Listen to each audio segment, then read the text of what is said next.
Halo Tribuners, salam jumpa di Tribun Ambon hari ini edisi 22 Juni 2023. Selama beberapa menit ke depan, kami akan menghadirkan sejumlah informasi terupdate dari kota Ambon dan sekitarnya.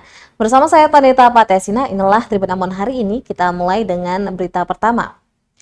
Polres Seram Bagian Timur tangkap pelaku perdagangan orang di penginapan, modus praktek prostitusi. Polres Serang Bagian Timur menangkap pasangan bukan suami istri terkait pelaku tindak pidana perdagangan orang atau TPPO. Keduanya hingga kini diamankan di Polres Serang Bagian Timur adalah berinisial JW alias James dan FR alias Onco. Keduanya ditangkap di salah satu penginapan di Bula, Serang Bagian Timur pada Sabtu 17 Juni 2023. Aksi pelaku itu adalah modusnya praktek prostitusi. Demikian disampaikan Kasat Reskrim Polres Serang Bagian Timur Ibtu Rahmat Ramdhani pada Kamis 22 Juni 2023 siang. Kasus ini terbongkar ketika anggota Opsnal Satreskrim Serang Bagian Timur melakukan penyelidikan dan mencurigai ada seorang perempuan naik ojek dan langsung masuk ke penginapan Delta. Tak berselang lama, ada seorang pria masuk ke dalam penginapan menyusul perempuan tersebut. Lanjut, setelah mendapat informasi, anggota langsung bergerak menangkap keduanya dan membawa ke Polres Serang Bagian Timur untuk dimintai keterangan. Lebih lanjut, ia menjelaskan tersangka J dan FR diduga melakukan tindak pidana kejahatan terhadap kesusilaan, sebagaimana dimaksud dalam pasal 296 KUH Pidana dan atau pasal 506 KUH Pidana junto pasal 55 ayat 1 ke 1 KUH Pidana.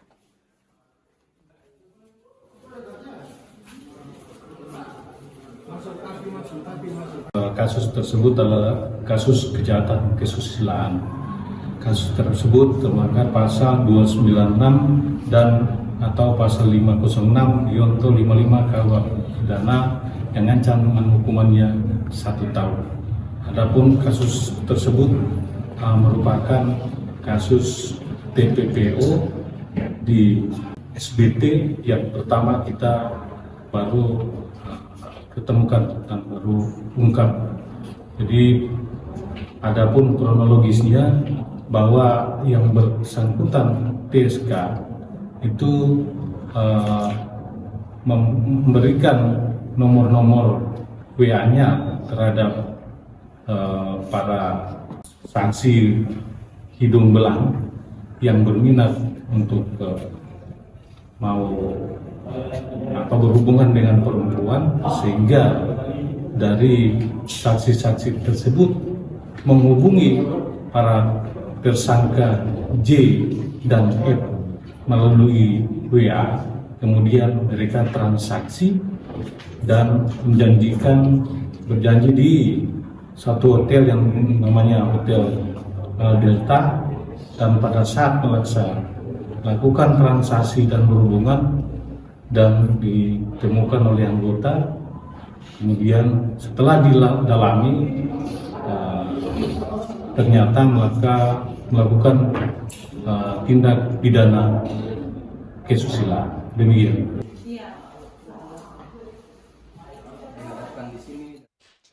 Tribuners, sebanyak 170 ton sampah diangkut dari kawasan Ahuru. Warga diharapkan sadar menjaga lingkungan. Aksi bersih-bersih sampah kembali digelar di kawasan Ahuru hingga Arbes, Kota Ambon. Hasilnya sebanyak 170 ton sampah berhasil diangkut dari kawasan tersebut. PLT Kabid Persampahan DLHP Kota Ambon, Nizar, mengatakan sampah tersebut berhasil diangkut setelah pihaknya mengerahkan 15 dump truk. Dikatakan sudah lebih dari 10 kali pemerintah Kota Ambon melalui Dinas Lingkungan Hidup dan Persampahan atau DLHP melakukan pengangkutan sampah di wilayah itu. Lokasi Arbes Ahuru yang sering menjadi sasaran tempat pembuangan sampah oleh masyarakat sejatinya bukanlah tempat pembuangan sampah yang disediakan pemerintah, melainkan lahan kosong milik warga. Lanjutnya, imbauan pun sering diberikan kepada masyarakat agar tidak membuang sampah di wilayah itu, bahkan berulang kali tapi tidak dihiraukan. Alhasil, sampah yang dibuang masyarakat di kawasan tersebut dalam sebulan atau 2 pekan bila tidak diangkut mulai menggunung hingga meluber ke badan jalan. Terkait dengan masalah pembuangan sampah pada lokasi dimaksud, Nisa mengaku masyarakat mestinya sadar dan tertib bahwa itu bukan tempat sampah umum.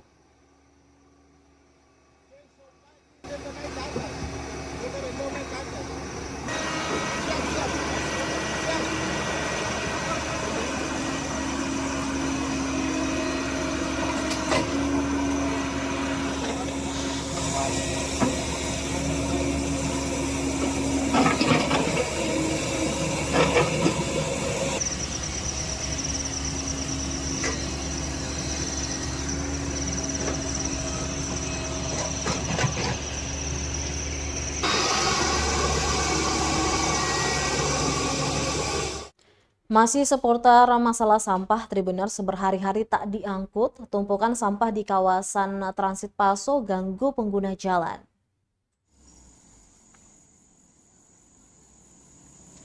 Tumpukan sampah terlihat di Jalan Upua Baguala, kawasan transit Paso, Kecamatan Baguala, Kota Ambon, Rabu 21 Juni 2023. Pantauan tribuambon.com di lokasi pada pukul 4 sore hari berkisar 200 meter dari SPBU Transit Paso, terlihat tumpukan sampah berserakan hingga ke bahu jalan.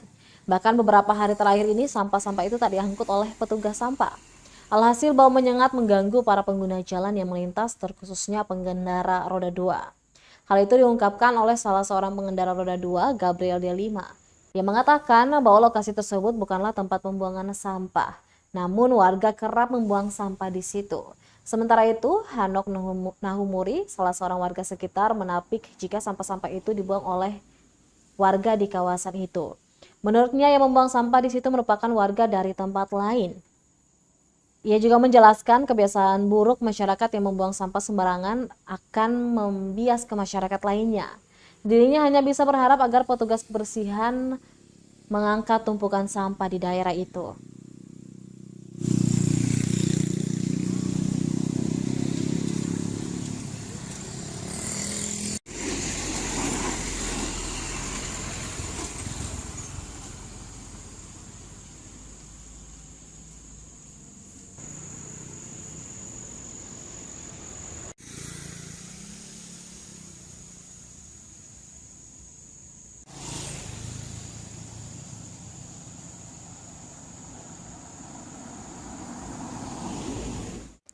Sampah berserakan jadi pemandangan tak asing di pantai Kota Jawa, Ambon. Deretan sampah berserakan sepanjang pantai Kota Jawa, Negeri Rumah 3, Kecamatan Teluk Ambon. Sampah-sampah tersebut menjadi pemandangan tak asing bagi para pengunjung yang bersantai di tepian pantai. Seorang pengunjung, Gisel, kepada tribuambon.com mengatakan sampah-sampah tersebut terbawa oleh arus laut lalu berserakan di tepian pantai.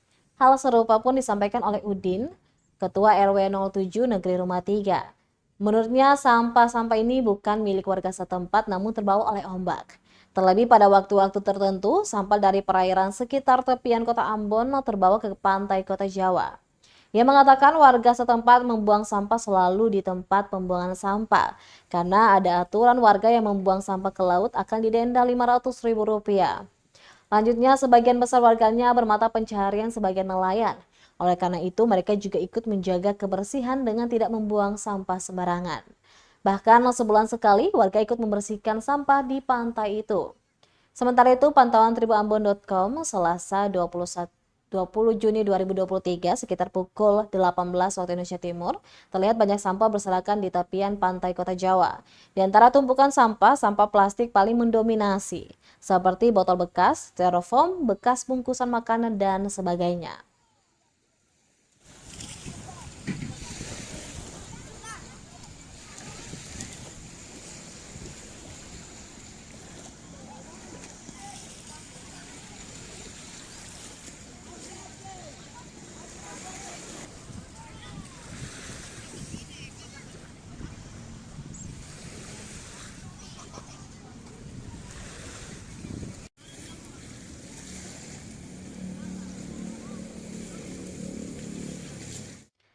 Tribuners, kita beralih ke berita selanjutnya. Masih ada sekolah berdinding papan di pusat Kabupaten Serang bagian barat. Memang benar menuntut ilmu bisa di mana saja, tapi kalau tidak dibarengi fasilitas memadai, tentu juga akan menjadi suatu hambatan dalam pengembangan sumber daya manusia. Misalnya bangunan Madrasah Ibtidaiyah MI dan Madrasah Sanawiyah MTS Ulupaha Piru. Kondisinya sungguh memprihatinkan, bisa dibilang tak layak disebut sekolah. Dapat digambarkan, gedung sekolah yang dibangun sejak tahun 2016 itu hanya berdindingkan papan dan lantainya masih beralaskan tanah yang disemen kasar. Itu pun kondisi papan sudah banyak yang rusak. Padahal sekolah tersebut terletak di pusat Kabupaten Serang bagian barat. Kepala Sekolah MI Ulupaha, Asbi Nukuhehe, mengaku belum pernah ada bantuan anggaran pembangunan sejak pertama kali dibangun pada tahun 2016 silam.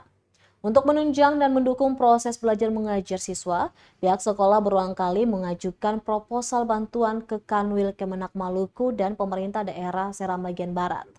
Dia menerangkan sekolahnya pernah mendapat bantuan anggaran tahun 2022 dari Kemenak, tapi direfocusing untuk menangani dan memutus penyebaran coronavirus disease atau COVID-19.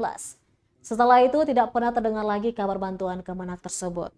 Makanya setiap kali ada penanganan bangunan yang rusak selalu berasal dari swadaya masyarakat dan lainnya. Nukuhe berharap perhatian dan niat baik pemerintah daerah demi mendorong percepatan pendidikan di daerah Sakamese Nusa.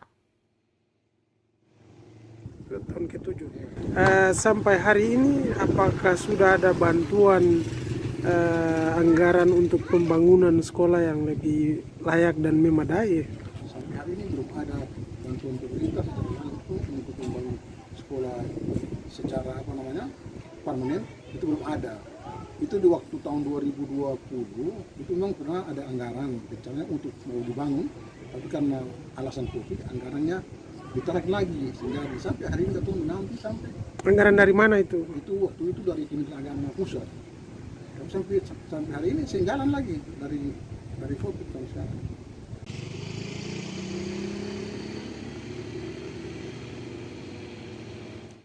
Terbinas menjelang Idul Adha, pemerintah kota diminta awasi kesehatan hewan kurban. Wakil Ketua DPRD Kota Ambon, Rustam Latopono meminta pemerintah Kota Ambon untuk mengawasi kesehatan hewan kurban menjelang perayaan Idul Adha 1444 Hijriah. Hal itu bisa dilakukan guna memantau kesehatan dan juga mengantisipasi hewan kurban dimaksud terpapar penyakit, seperti penyakit mulut dan kuku atau PMK, lumpy skin disease atau LSD, dan PPR. Menurutnya, hewan ternak yang hendak masuk ke Kota Ambon harus disertai surat keterangan sehat. Selain itu, hewan baiknya harus dikarantina terlebih dahulu. Latopono mengatakan selagi masih ada waktu yang cukup dalam 1 minggu ke depan sebelum Lebaran Idul Adha, setidaknya dinas terkait seperti Dinas Pertanian dan bagian Kesra dan juga kesehatan memastikan seluruh hewan-hewan yang mau dikurbankan semuanya aman. Selaku wakil rakyat, kita minta pemerintah kota untuk memastikan atau mengecek hewan-hewan yang masuk ke Kota Ambon lalu mau didistribusikan itu minimal dia sudah vaksin ya, untuk mencegah hal-hal yang tidak kita inginkan bersama. Jadi pastikan hewan-hewan yang disumbangkan ke orang yang berhak itu dia sudah memenuhi standar yang ada, agar ketika dibagi ke orang-orang yang berhak itu tidak problem lagi soal daging-daging yang dibagikan. Jadi masih ada jeda waktu yang cukup seminggu lebih ini, minimal pihak-pihak terkait lah, Dinas Pertanian, kemudian bagian Kesra, Dinas Kesehatan itu memastikan seluruh hewan-hewan yang mau dikorbankan itu dia bebas dari hal-hal yang tidak diinginkan.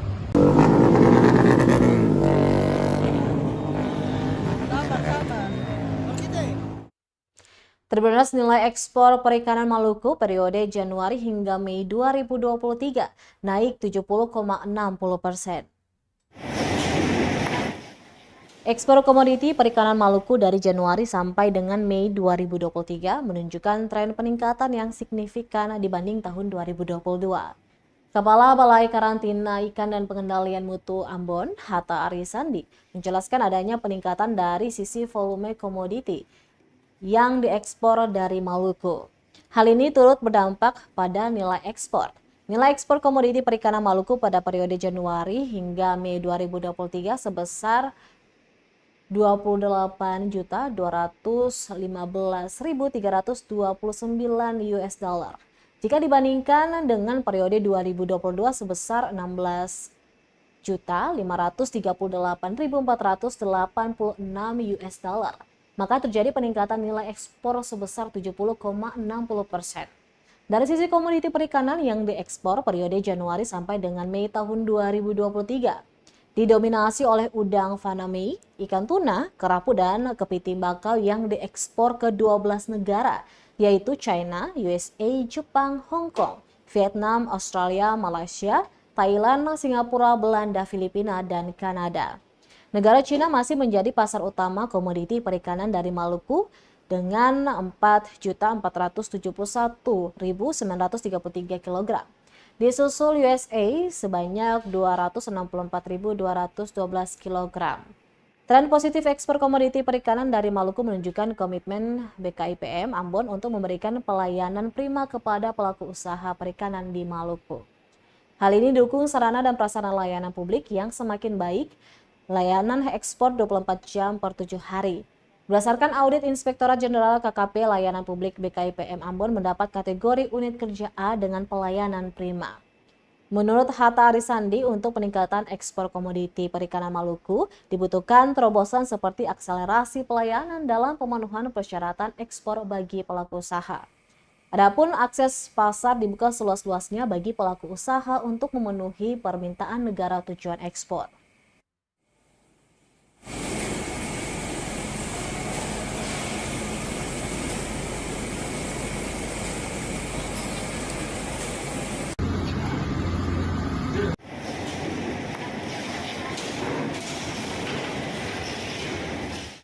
Tribunus KPU Kabupaten Seram bagian Barat telah menetapkan DPT.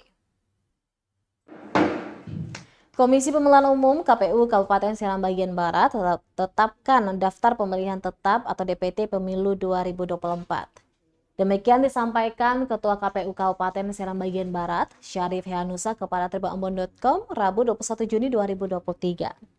Usai melewati tahapan dan proses yang panjang, akhirnya ditetapkan DPT sebanyak 100.409.337. Ia menerangkan penetapan dilakukan berdasarkan tahapan yang dimulai dari Kementerian Kependudukan dan Pencatatan Sipil menyerahkan data ke KPU RI.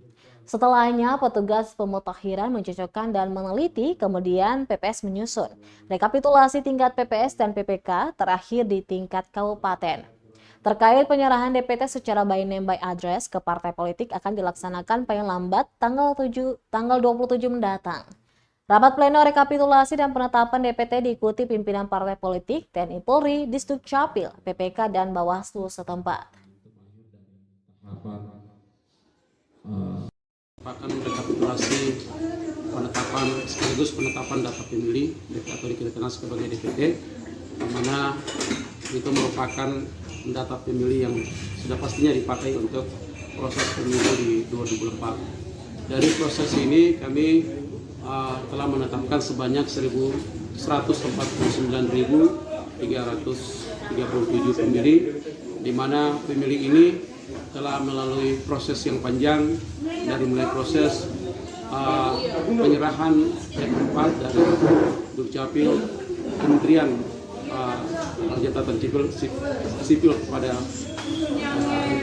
KPU RI, dan setelah itu tersinkronisasi turun menjadi data pemilih, dan data pemilu kami lakukan pencocokan dan penelitian oleh petugas kami, yaitu petugas pemutahiran data pemilih, dan selanjutnya PPS melakukan menyusun data pemilih dan hasil pencocokan dan penelitian.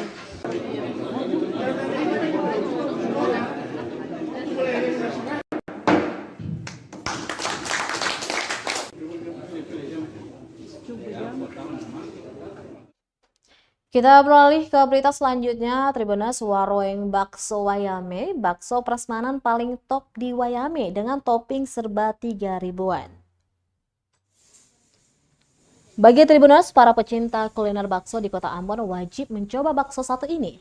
Ialah Waroeng Bakso Wayame yang berlokasi di Jalan IRM Putehena, tepatnya di samping SPBU Wayame, Kecamatan Teluk Ambon, Kota Ambon. Warung bakso satu ini menyajikan hidangan bakso prasmanan dengan harga terjangkau di kantong. Pasalnya Anda bisa menikmati berbagai topping mulai harga 3.000-an saja, mulai dari topping goreng maupun yang rebus. Oleh sang pemilik, Rudi Rahmola, mengungkapkan warung baksonya baru buka pada 28 Mei 2023. Namun setiap hari selalu banjir pengunjung. Ia buka setiap hari mulai pukul 12 waktu Indonesia Timur hingga pukul 22 waktu Indonesia Timur. Anda bisa makan bakso plus gratis segelas es teh. Sementara itu, salah seorang pengunjung, Pablo, mengaku ini pengalaman pertamanya makan bakso prasmanan. Tak tanggung-tanggung ada 12 topping yang disajikan.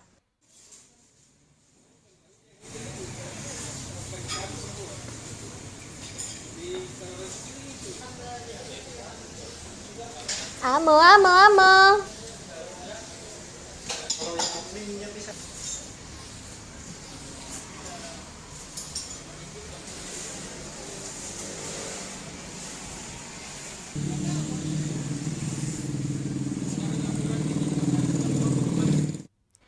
Peringati Hari Musik Sedunia, Direktur AMO gelar Juno Festival di halaman rumah. Direktur Ambon Music Office AMO, Roni Lopis, menggelar festival dengan tajuk June's Bells Festival 2023 untuk memperingati Hari Musik Sedunia yang jatuh hari Rabu 21 Juni 2023. Festival untuk musik ini bertepatan dengan ulang tahun sang istri, Jun, yang jatuh pada hari yang sama dengan Hari Musik Sedunia itu. Festival yang diselenggarakan di depan perkarangan rumahnya itu sangat terasa intim. Berisikan anggota keluarga, mereka bernyanyi dan bersenang-senang pada dua momen istimewa itu. Penamaan dari tajuk festival musik ini cukup syarat akan makna menurut Roni. Oleh karena hal itu, dirinya mengundang beberapa pelaku usaha kreatif untuk tetap meramaikan festival tersebut. Total booth yang tersedia di sana ada 8, mulai dari booth kain tradisional, olahan makanan seperti mie sagu, kerajinan tangan hingga booth pelukis. Karena hari musik, tak lupa mimbar bebas Tukola vokal ada di sana. Para pengunjung yang merupakan kerabat dekat secara bergantian bernyanyi di sana. Cara yang intim itu juga bertujuan untuk memberikan ruang untuk orang-orang kreatif dengan lingkup yang kecil menurutnya. Dari acara yang sederhana ini, Roni berpesan agar apapun yang dilakukan tak harus dengan sesuatu yang besar. Meski bertepatan di hari musik, Roni berpesan agar semua orang harus tetap berkarya.